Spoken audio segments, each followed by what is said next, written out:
ಮಕ್ಕಳೇ, ಒಂದು ಸಂದರ್ಭದಲ್ಲಿ ಇಬ್ಬರು ರಾಜರುಗಳು ತಮ್ಮ ತಮ್ಮ ರಥದಲ್ಲಿ ಕುಳಿತುಕೊಂಡು ಎದುರು ಬದುರಾಗಿ ಬಂದರು. ಎಲ್ಲಿಗೋ ಹೊರಟಂಥವರು ಚಿಕ್ಕದಾದಂತಹ, ಅಂದರೆ ಅಗಲವಿಲ್ಲದಂತಹ ರಸ್ತೆ, ಕೇವಲ ಒಂದು ರಥ ಮಾತ್ರ ಮುಂದುವರಿಯುವಂತಹ ಸಂದರ್ಭ.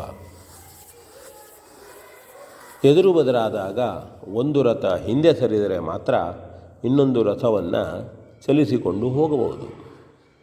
ರಾಜರಾದ್ದರಿಂದ ಒಬ್ಬರು ಹಿಂದೆ ಸರಿಯಲಿಲ್ಲ. ಸ್ವಲ್ಪ ಸಮಯದಲ್ಲಿ ಅಲ್ಲಿ ಹೋಗತಕ್ಕಂತಹ ಒಬ್ಬ ಮಹನೀಯರು ನೋಡಿದರು. ರಾಜರಲ್ಲಿ ಬಂದು ಕೈ ಮುಗಿದರು. ಒಂದು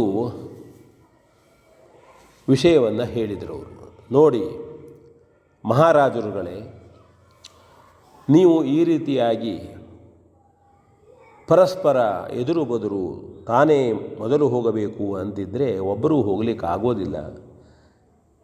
ಅದೇ ಮುಂದುವರಿದರೆ ಗಲಾಟೆಯು ಯುದ್ಧವೂ ಆಗಬಹುದು. ಆದ್ದರಿಂದ ನಾನು ಒಂದು ಸ್ಪರ್ಧೆಯನ್ನು ಇಡ್ತೇನೆ ನಿಮಗೆ. ವಿಶೇಷವಲ್ಲ ಅದು. ನೀವು ಒಬ್ಬೊಬ್ಬರು ನಿಮ್ಮ ನಿಮ್ಮ ಸಾಹಸ ಕೆಲಸಗಳನ್ನು, ಸಾಮಾಜಿಕ ಕೆಲಸಗಳನ್ನು, ಅಥವಾ ರಾಜನ ಮಹತ್ವ, ರಾಜನಾಗಿ ನೀವು ಏನು ಮಹತ್ವದ ಕೆಲಸವನ್ನು ಮಾಡಿದ್ದೀರಿ ಎನ್ನತಕ್ಕದ್ದನ್ನು ಹೇಳಬೇಕು. ಆಗ ರಾಜರಿಗೆ, ರಾಜನಾಗಿ ಯಾರು ಉನ್ನತವಾದಂತಹ ಹೆಚ್ಚಿನ ಕೆಲಸವನ್ನು, ಹೆಚ್ಚಿನ ಸೇವೆಯನ್ನು ಮಾಡಿದ್ದಾನೆಯೋ, ರಾಜನ ಕರ್ತವ್ಯವನ್ನು ಸರಿಯಾಗಿ ನಿರ್ವಹಿಸಿದ್ದಾನೆಯೋ ಅಂಥವನಿಗೆ ಇನ್ನೊಬ್ಬನು ರಥವನ್ನು ಹಿಂದೆ ಸರಿದು ದಾರಿಯನ್ನು ಬಿಟ್ಟುಕೊಡಬೇಕು. ಇಬ್ಬರೂ ಮಹಾರಾಜರುಗಳು ಒಪ್ಪಿಕೊಂಡ್ರು. ಹೌದು, ಇಂಥದ್ದನ್ನು ಮಾಡೋಣ, ಆಯಿತು ಅಂಥೇಳಿ ಒಬ್ಬ ರಾಜ ಹೇಳಿದ. ತಾನು ಯಾವ ರೀತಿಯಲ್ಲಿ ವ್ಯವಹಾರವನ್ನು ಮಾಡ್ತೇನೆ ಅಂದರೆ, ದಿನಾಲೂ ನನ್ನ ಮನೆಯಲ್ಲಿ ಬಂದು ನೂರಾರು ಬಡವರಿಗೆ ದಾನವನ್ನು ಮಾಡ್ತೇನೆ, ಹೊಟ್ಟೆ ತುಂಬ ಆಹಾರವನ್ನು ಹಾಕ್ತೇನೆ.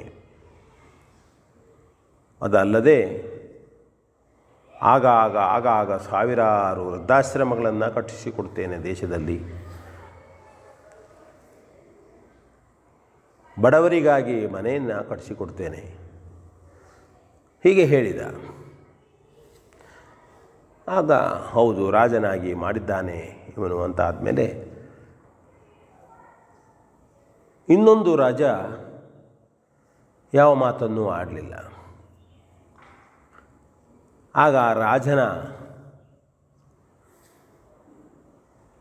ಸೇವಕನೋರ್ವ, ಅತ್ಯಂತ ಆಪ್ತನಾದಂಥವನು ಹೇಳಿದ, ಹೌದು ಸ್ವಾಮಿ, ನಮ್ಮ ರಾಜರ ಬಗ್ಗೆ ನಾನು ಹೇಳ್ತೇನೆ. ಅವರಿಗೆ ಹೀಗೆ ಹೇಳಿಕೊಳ್ಳುವಂತಹದ್ದು ಏನೂ ಇಲ್ಲ.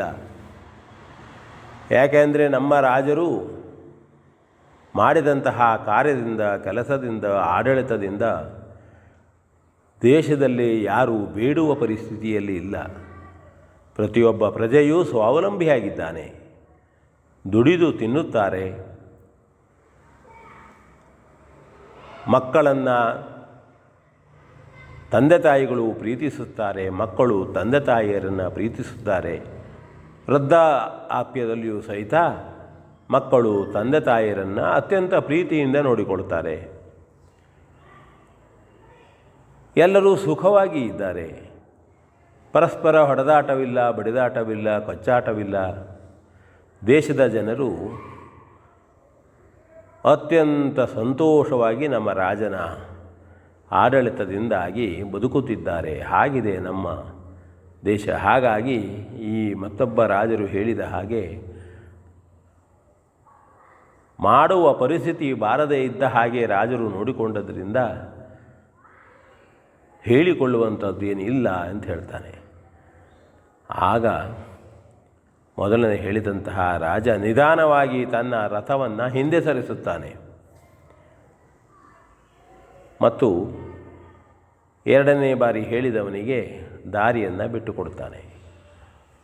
ಇದು ಒಂದು ಕತೆ ನಾವು ತಿಳಿದುಕೊಳ್ಳಬೇಕಾದಂಥದ್ದು.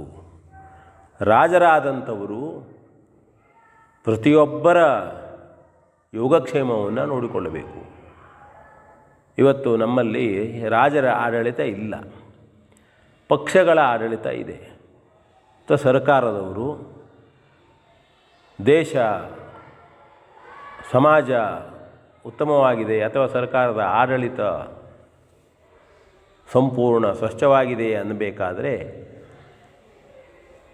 ದೇಶದ ಜನರೆಲ್ಲರೂ ಭೇದ ಭಾವಗಳಿಲ್ಲದೆ ಎಲ್ಲರೂ ಸುಖವಾಗಿರಬೇಕು.